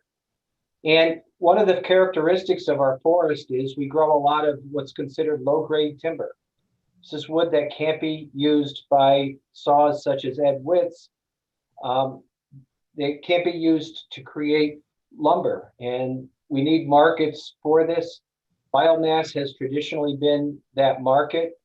And with some of the recent contraction we've seen in biomass markets and even loss of the pulp mill in the state of Maine, we've seen a 1.2 million ton loss of market. This is annual tons. Put that in perspective, all products, all species in New Hampshire harvested, this is timber tax data, it's around 3 million tons. So this is almost a third of our total market was lost due to the biomass closures and idlings and the loss of the pulp mill in Maine. And as you heard from Rebecca and others and Peter Farrell, this affects landowners, their ability to use their land. It affects the ability to practice sustainable forestry, to do the weeding and thinning we all want to see happen out there on our forest. It affects loggers and of course sawmills. And Ed did a very good job at kind of putting that in perspective. And to answer, to also kind of help answer, I think Rebecca did a great job, but to kind of speak also to Senator Avard's question, Senate Bill 113 provides a level of stability here and really provides some certainty on this RPS program as it relates to the biomass plants. It also provides some incentive for the thermal piece, which is becoming a more prominent and important part of our forest products economy. So, we look at this, we look at Senate Bill 113, we look at the benefits across the state, both economic as well as forest management. And then we also look at it in the context of, the RPS program and what that law is trying to do. And we're trying to promote local renewables. And this bill, Senate Bill 113, furthers that mission. And so for these reasons, we come out and we strongly support this bill. We think it's a good policy. We were happy to see it make it out of the House and Senate last year. And for those that were here last year that helped do that, thank you. And we hope this year we'll get it out of the House and Senate and get it across the goal line. So to that end, I'll be happy to try to answer any questions. And I appreciate the opportunity to speak in support of the bill. Thank you, Jason. Questions from the committee? I do have one. With regards to the timber tax, seeing how we've lost a lot of this industry, how has that affected the municipalities? Timber tax, we've seen fewer timber sales, and I'm gathering that data now because we're always running a year behind. We don't have the most recent 2020 data yet, but just talking to the folks that administer that anecdotally, they're seeing a reduction in just the number of activity. And this is consistent with what you've heard from some of the previous speakers. You have fewer crews out there or logging companies that have contracted in an effort to try to, adjust their production rate with what they can sell. And so that makes perfect sense that we would see that contraction. When we look, I think Plymouth State University did a study looking, at that time we had 6 independent biomass plants operating. And at that time, when we looked at timber tax and also payment, local property taxes, these plants contribute over $7 million a year to state and municipal taxes. So, and that's a big, for a lot of these rural communities, those are big, those are big checks that come in and help fund those towns. Moreover, and anyone that's been associated with local government, companies like Rebecca's, where they register multiple trucks to haul wood chips and logs, those registration fees, those go right to the local community. That's another big piece of, local economies and keeping those town halls funded. So it all kind of knits together, and we need markets for all products, all qualities, and biomass and thermal projects provide that outlet for low grade. So the ripple effect is real, and wood is good. Any other questions? I love that. Thank you. All right. Seeing none. Thank you very much, Jason. Anybody else? Michael O'Leary is up next. Welcome, Michael. Chairman Avard, members of the committee, thank you for the opportunity to speak today in favor of Senate Bill 113. My name is Michael O'Leary. I'm the asset manager of Bridgewater Power Company. Bridgewater is one of 6 biomass plants that this legislation will impact.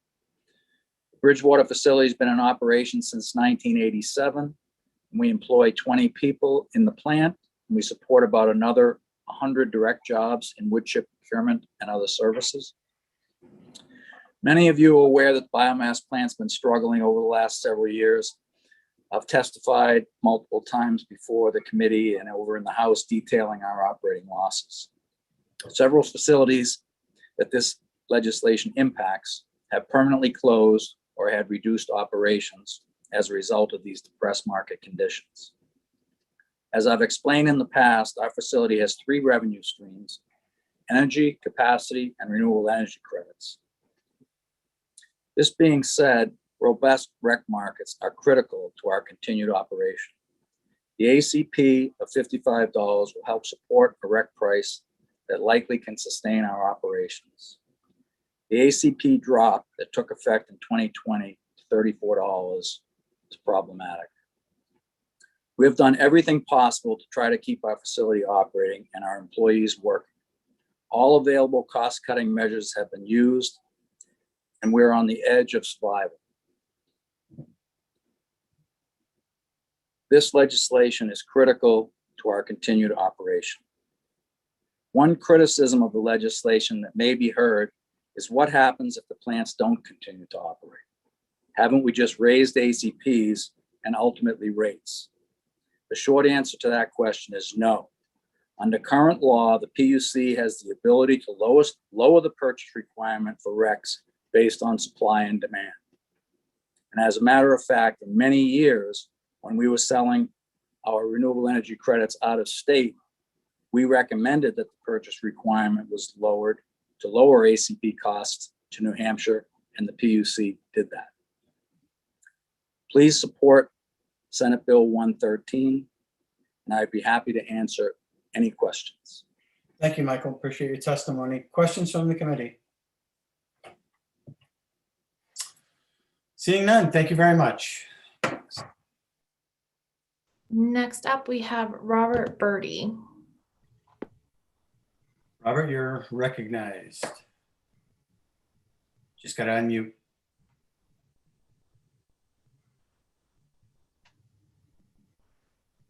Robert, if you can Mr. unmute. Birdie, if you could unmute yourself.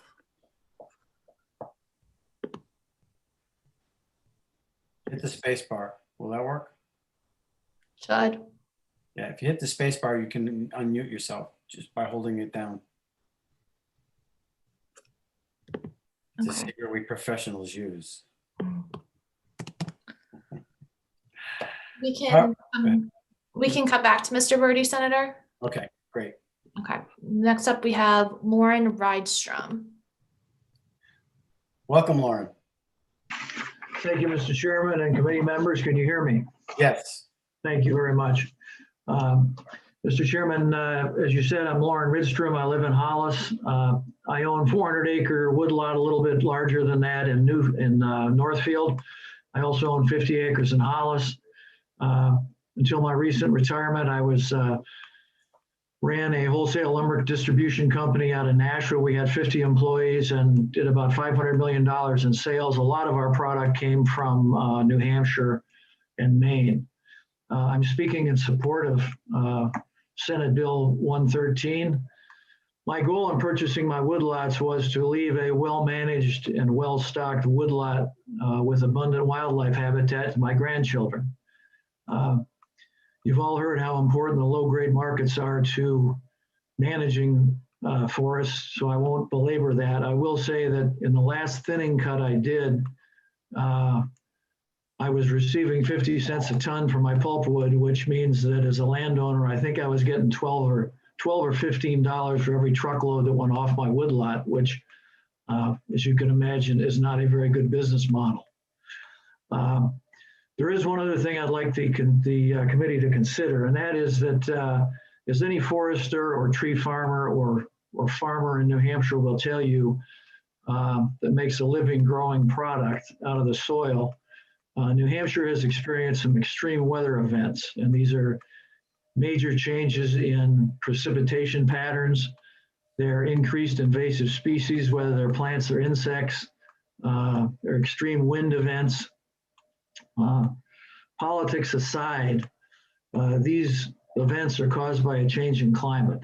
And we certainly may not agree on the cause of the change, but one thing we do know is that science has proven and is continuing to demonstrate that leaving managed forests as managed forests will help slow the impact by sequestering and storing carbon. Science is proving that unfragmented managed forests are part of a long-term solution regarding climate change. Now, obviously, to keep forests intact, the land has to produce some economic value for the owner. If not, over time, that land will convert to other uses, become fragmented, and neither will help contribute to the sequestration and storage of carbon or enhance the New Hampshire that drives tourism, the tourism business, or contribute to the rural attraction that New Hampshire has for most of us. So this bill very definitely helps us manage our woodlots for a multitude of purposes and benefit to the state. So I thank you for your prior support of Senate Bill 113, and please support it again. Thank you. Thank you, Mr. Chairman. Thank you, Lauren. Questions from the committee? Seeing none. Thank you very much for your testimony. Thank you. Next, we have Matt Leahy. Welcome, Matt. Hi, good afternoon, Mr. Chairman. Thank you for this opportunity. I will be brief. This is Matt Leahy. I'm the Public Policy Manager for the Forest Society. I did submit written testimony earlier today, so I'm not going to go through everything that I wrote, but I would, and I know Senator Bradley and Madeline Minot and Charlie Niebling did a good job talking about the benefits this bill has to ensure we have a locally sourced, diverse energy supply. You know, for the Forest Society, and you've heard quite a bit about forest management. Again, I won't go into detail, but you know, one of our big goals is to support and advocate for policies that help private forest landowners keep their working forests as forests. And when we look at this bill, we think it will certainly do that. And therefore we support it, and we would urge the committee to approve it. And I will leave it at that. Thank you for your testimony. Questions from the committee? Wow, we're just knocking that out of the park today. Thank you. Yeah, all right. Thank you, Matt. Question next, Jen. So we can do Mr. Robert Birdie again, see if we can get him on here. Mr. Birdie, can we unmute you today? Hit your space bar, see if that works.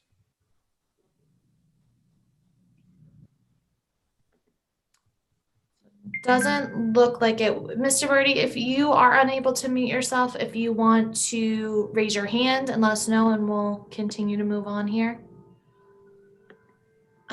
So we also had a Karen Burrell signed up to speak, but I did not see her on the list. So Ms. Burrell, if you are looking to testify, if you could please raise your hand.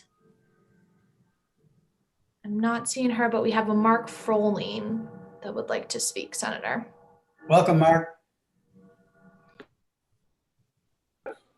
Can you guys hear me? Yes, we can. Perfect. Thanks, guys. This has been great. Of course, I'm here on the tail end, and I have to say everybody has done a tremendous job explaining why this is so important. And so from that, you can already tell that I'm very much in support of this SB 113. And I thank you so much, Mr. Bradley, for sponsoring that and bringing this to light. I own and operate a small energy company that really revolves around energy from wood. And so we install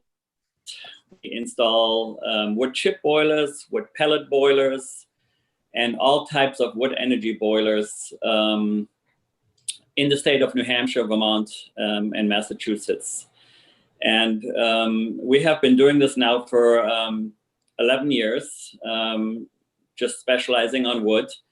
And we have a company of 15 employees. We're downtown Keene, and we are essentially directly responsible for about 1/3 of all the Class 1 thermal wrecks generated through these AECs or responsible. Well, it's connected to the AECs in a way that the alternative compliance payments dictate essentially how valuable everything is. And so this has been a tremendous supporter for our technology, for the renewable market. And we can find very few clients when we don't have this support.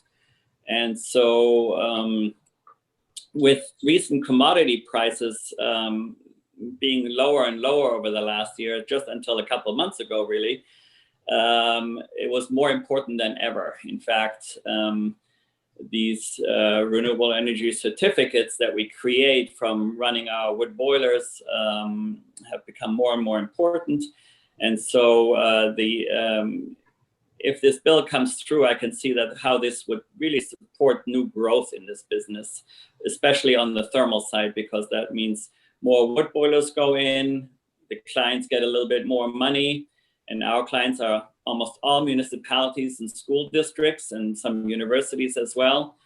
But so it's not just us, even though we own and operate a boiler as well.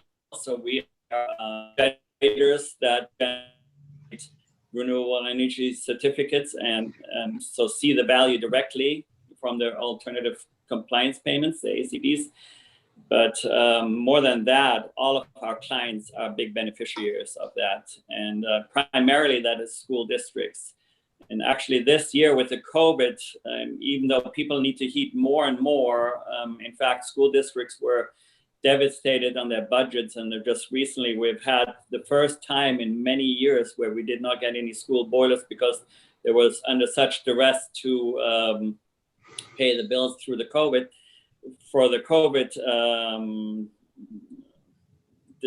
from the COVID fallout, that in fact no new boilers in schools are being installed this year for the first time in a long time. And so I can see how this would really kind of correct that and help these clients with lowering their bills and getting some additional incomes through these through the thermal RECs, which of course this bill supports by increasing the ACPs. So with that said, I hope that this passes. And thank you so much for supporting this.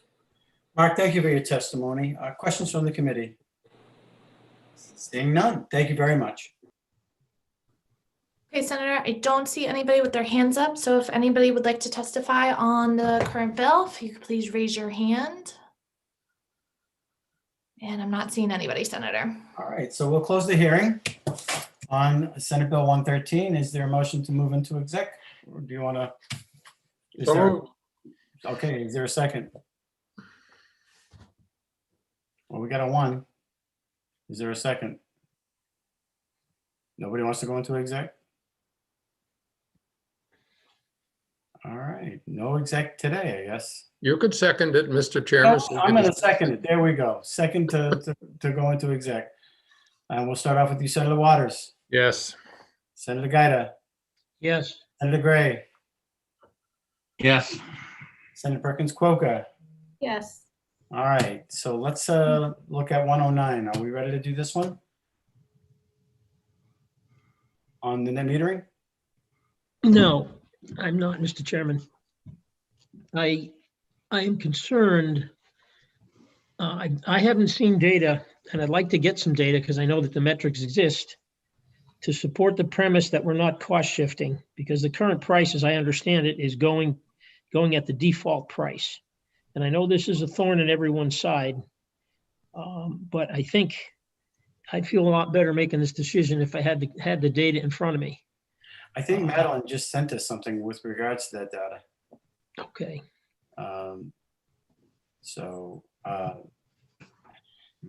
Great. Okay. And I say that as a co-sponsor of the bill, but again, we do have ratepayers to be concerned with as well. So I just want to get a little better feel if that's okay with you. Sure. Further discussion. So we're not going to take up 109. All right, 113. Mr. Chairman, if I could just note, it occurred to me that I want to just declare that I do have solar panels in my house. And while I don't think this would affect me, and it certainly would affect me no more than anyone else with solar panels, will participate. Okay. SB 113 discussion. Well, I just say, I mean, it seems to me that, you know, what we heard was that this will go to technology neutral, which is a good principle. I know that Senator Bradley and a lot of folks are interested in, and so it equalizes that payment. Now, I'm sure the solar folks are a little, you know, we heard that saying, well, gee, we used to have this advantage. Well, now we don't. Well, fair enough. I think it ought to be equal across the board. I also think that it's a way that is going to help out a lot of New Hampshire folks, and it's part of the existing program. So it's not like there's a whole lot new here other than adding the water and changing the rates. And just to note too, those rates are still you know, relatively low compared to a lot of other renewable portfolio standard alternative compliance rates. So, you know, I mean, I personally think this one's ready to go, but I won't make a motion unless the rest of the committee wants to do that. I'm ready to vote yes. Senator Gray. What was it, 2 years ago, maybe 3 years ago, the last time we voted on the biomass plants, we had a lot of controversy and talking about that, a lot of the same issues that were brought up today on the biomass plants, and whether it was cost efficient to give them what they asked for 2 years ago. I voted for it at that time, but one of the things I said is that we've got to find a different use for these products, or, you know, it can't go on forever. Okay. And that's the part I don't see in this bill or in the discussions that we've had today that there has been any meaningful transition or use for the biomass products that we've got. And so, yes, since these aren't FN bills, and I guess we do have at least one more week to think about these, I'd like to do some thinking, and here's some more input on these from other people and ask a few questions offline. So I, just like I wasn't ready to second the going into executive session, I'm not ready. You know, if you take a vote, I will vote. But you may not be happy with my vote. Well, we want you to think about it, and we want it to be well thought through before we pass it out of committee. So, yeah, and I hadn't, you know, I wasn't asking for executive session because I wanted us necessarily to vote on them today. It's just that I thought it'd be good to have this little conversation about them is all. And, you know, I will say on the biomass, you know, I don't know, remember, Bob will remember because you led the charge on overriding that veto. Were we 22-2 or something like that? But I think Senator Gray's right is that, you know, it really is, there's a forest health argument and there's an economic argument based on all the folks in the wood products industry. And I think that held a lot of weight. I think I do think it's been a little hard for them to think of alternative uses because they've been so battered. You know, that explosion to Jay was just catastrophe. It's tough. And so I think that this bill will help them, you know, the existing operations have some stability and help them to, you know, to start thinking about the question that Senator Gray's raising there. But, you know, even if they didn't find a whole lot of other alternatives, if we could have these uses continue, we'd get healthier forests and we keep a couple thousand people at work. So, you know, managing the forests and taking care of this low grade wood is really important part of forest management. So, but it's an interesting question. It really, you know, Senator Gray raises real interesting questions about where is this industry going. And Senator Perkins Quokka, any comments, any thoughts? Not particularly. I mean, I think we heard a lot of good testimony today, and you know, I'll be ready to vote when we're ready to vote. Okay. All right. Seeing how we're not going to exec those two, is there a motion to move out of exec? So moved. Second. Senator Gaida? Second. Yes. Senator Gray? Yes. Senator Waters? Yes. Senator Perkins Quokka? Yes. And I say yes. And with that, we thank you very much, and we'll say ciao for now.